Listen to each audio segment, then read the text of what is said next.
ओम नमो भगवते वासुदेवाय नमः। स्वागत है आप सभी का मेरे भक्ति भावना यूट्यूब चैनल पर।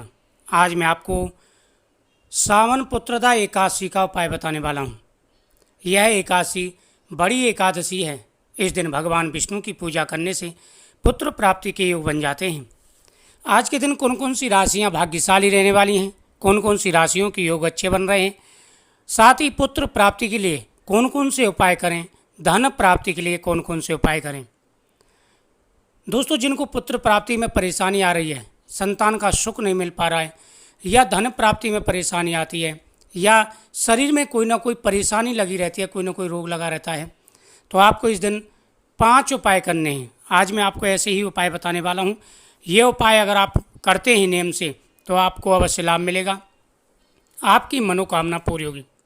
सबसे पहले सुबह स्नान करने के बाद में लड्डू गोपाल जी को स्नान कराएं। स्नान कराने के बाद में भगवान को जब आप स्नान करा लें, स्नान कराने के बाद में उनको वस्त्र पहनाएं, चंदन का टीका लगाएं और भगवान के स्नान का जो जल है ये होता है चरणामृत।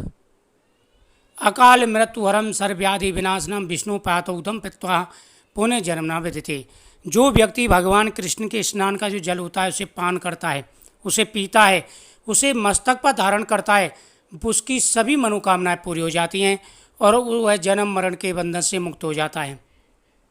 तो इस दिन भगवान के स्नान का जल है वह आपको पीना है, संभाल के रख लें। पहले भगवान को चंदन का टीका लगाएं, तुलसी पत्र भगवान को समर्पित करें, भगवान को केले का फल, मक्खन, मिश्री, खीरे का प्रसाद समर्पित करें और भगवान के सामने चौमुखी दीपक जलाएं। अब आपको भगवान के सामने बैठ कर के 108 बार ओम नमो भगवते वासुदेवाय नमः मंत्र का जाप करना है। उसके बाद में सभी राशि वाले उपाय करेंगे।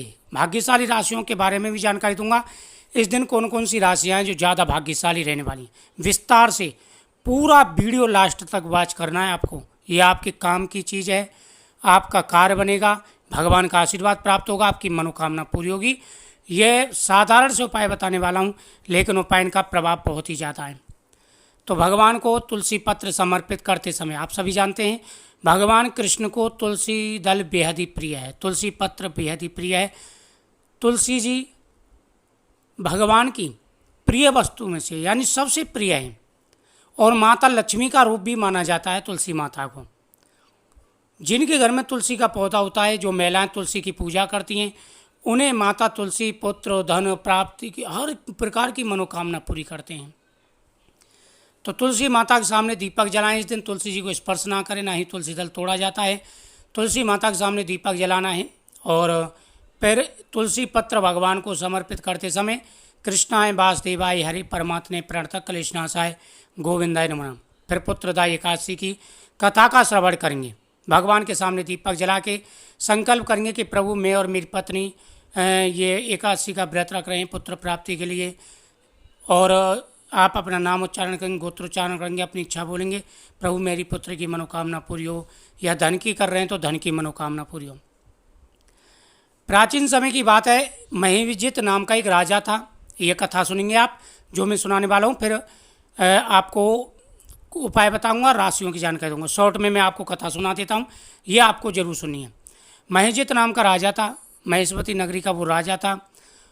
तो राजा के हर प्रकार का सुख और वैभव था। राजा धन धान से संपूर्ण था, न्यायपूर्वक राज्य करता था, लेकिन उसको एक ही बात का दुख था कि उसके पुत्र नहीं था। राजा बड़ा परेशान हुआ।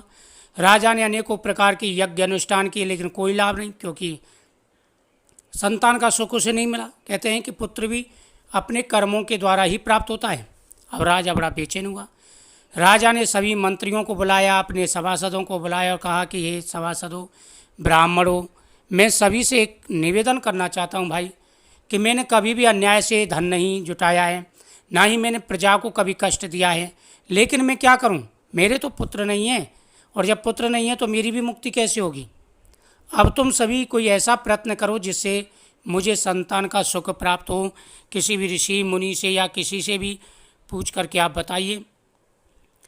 ब्राह्मणों से उसने निवेदन किया। सभी ब्राह्मण मंत्री सभी जंगल में गए और वहाँ पर लोमस ऋषि के पास पहुँचे।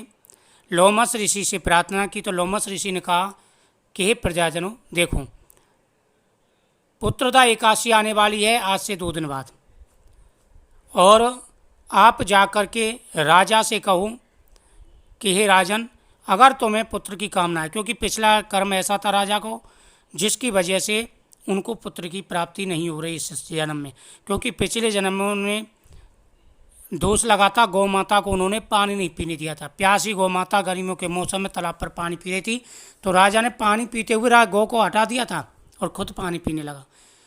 तो उस दिन व्रत रखने से तो उसे राजा का जन्म मिला है, लेकिन गौ माता को हटाने के कारण उसे पुत्र का दुख सहना पड़ा है। अब उससे बोलो कि वह पुत्रदा एकादशी का व्रत करे और गौ माता की पूजा करे, तो अवश्य ही पुत्र का सुख प्राप्त होगा। तो राजा ने पुत्रदा एकादशी का व्रत किया और गौ माता की पूजा की, जिसके प्रभाव से उसे पुत्र प्राप्ति का आशीर्वाद प्राप्त हुआ और सुंदर उसे पुत्र की प्राप्ति हुई। जीवन में कभी भी उसके राज्य में किसी प्रकार का दुख नहीं आया। तो इस दिन बड़ा महत्व है व्रत का। सबसे पहला तो आप व्रत रखेंगे, भगवान के सामने रखा हुआ प्रसाद आपको खाना है। केले का फल है, मक्खन मिश्री है, जो भी आपने रखा है वो जरूर खाना है, बड़ा महत्व है उसका।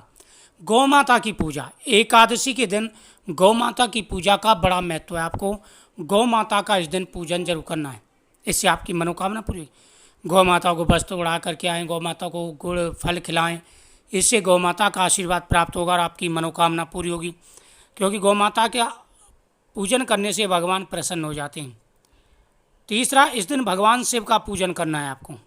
भगवान शिव की पूजा करनी है और भगवान के सामने दीपक जलाना है, बेलपत्र भांग धतूरा भगवान शिव को चढ़ाएंगे, इससे मनोकामना पूरी होगी। पीपल वृक्ष के नीचे दीपक जला के परिक्रमा करनी है और पितरों की पूजा करनी है, पितरों के नाम से दान पुण्य करना है, फिर देखना आपकी मनोकामना अवश्य पूरी होगी। भगवान के सामने रखा हुआ प्रसाद आपको इच्छा पूर्वक की जरूर खाना है, तुलसी पत्र के साथ में। इस दिन पहली है मेष राशि, दूसरी है वृषभ राशि, तीसरी है मिथुन राशि, चौथी है सिंह राशि, पांचवी है कन्या राशि, छठवीं है तुला राशि, सातवीं है धनु राशि, आठवीं है कुंभ राशि और नौवीं है मीन राशि। ये राशियां हैं जो इस दिन बहुत ही ज़्यादा भाग्यशाली रहने वाली हैं। इन राशियों का योग बहुत ही अच्छा है। तो आने वाला समय आपके लिए खुशियों भरा रहेगा, आप भगवान की कृपा प्राप्त करोगे। आपको उपाय जरूर करना है, उपाय करने से भाग्य बदलता है, किस्मत बदलती है। ओम नमो भगवते वासुदेवाय नमः, ओम नमो नारायणाय नमः आदि मंत्रों का जाप करते हुए भगवान की पूजा करें।